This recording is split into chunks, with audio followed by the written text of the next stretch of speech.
নমস্কাৰ, মই ঐতিহ্যমণ্ডিত ডাক্তৰ নবীন বৰদলৈ মহাবিদ্যালয়ৰ অধ্যক্ষ। আজি 4-5 মাহৰ আগতে মই মহাবিদ্যালয়ত অধ্যক্ষ হিচাপে মই যোগদান কৰিছোঁ।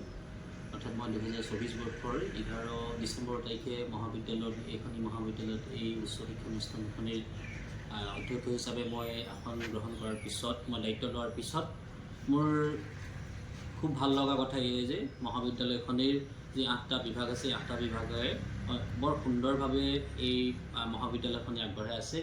এই মহাবিদ্যালয়ৰ শিক্ষক শিক্ষয়িত্ৰীসকলে বৰ সুন্দৰভাৱে বৰ দায়বদ্ধতাৰে তেখেতসকলে কাম কৰি আছে। তেখেতে শিক্ষাদান, গৱেষণা আৰু এক্সটেনশ্যন এক্টিভিটি এই তিনিওটা দিশতে অত্যন্ত গুৰুত্বপূৰ্ণ ভূমিকা লৈ আছে।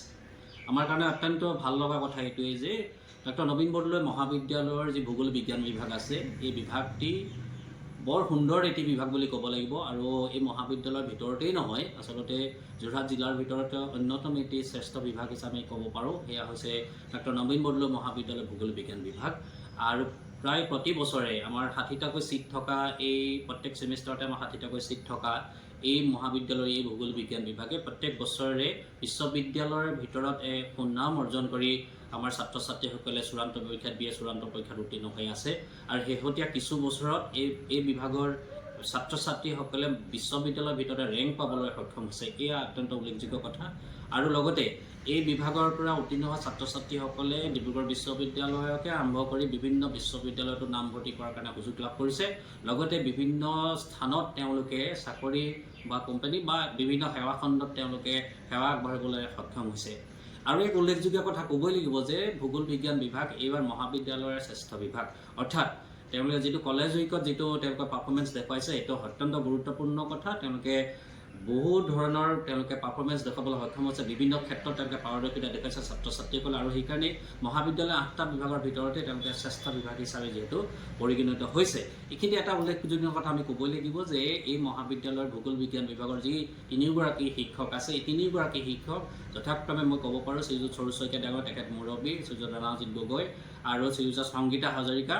তেখেতসকল 3গৰাকী অত্যন্ত দায়বদ্ধ শিক্ষক। আৰু মই জানো তেখেতসকলে ছাত্ৰ ছাত্ৰীসকলক অতি দায়বদ্ধতাৰে শিক্ষাদান কৰি আছে।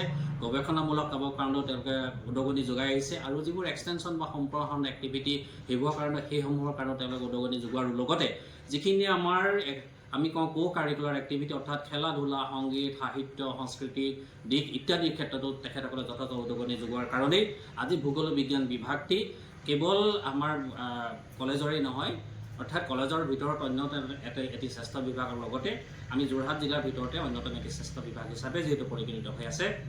সেইকাৰণে মই ক'ব বিচাৰোঁ যে এই মহাবিদ্যালয়ৰ ভূগোল বিজ্ঞান বিভাগলৈ আমি এই অঞ্চলৰ নহয়, কেৱল যোৰহাটৰেই নহয়, অসমৰ বিভিন্ন প্ৰান্তৰ ছাত্ৰ ছাত্ৰীসকলক আমি সাদৰেৰে আমন্ত্ৰণ জনাইছোঁ আৰু অভিভাৱক অভিভাৱিকাসকলক আমি সাদৰেৰে যিহেতু ক'ব বিচাৰোঁ যে আমাৰ মহাবিদ্যালয় ভূগোল বিজ্ঞান বিভাগত যদি আপোনালোকৰ ছাত্ৰ ছাত্ৰীসকলক নামভৰ্তি কৰাৰ সুবিধা দিয়ে, মই ছাত্ৰ ছাত্ৰীসকলকো জনাব বিচাৰিছোঁ যে তোমালোকে যদি আমাৰ এই ডাক্তৰ নবীন বৰদলৈ মহাবিদ্যালয়ৰ ভূগোল বিজ্ঞান বিভাগত তোমালোকে উচ্চমান বা মেজৰ হিচাপে অনাৰ্ছ হিচাপে লৈ পেলাই তোমালোকে যদি অধ্যয়ন কৰিব পাৰা, মই ভাবোঁ যে তোমালোকে ভৱিষ্যতৰ দিনবোৰ অত্যন্ত সফলতাৰে বা সাফল্যমণ্ডিত হোৱাৰ লগতে তোমালোকৰ সপোনবোৰো সফল হ'ব।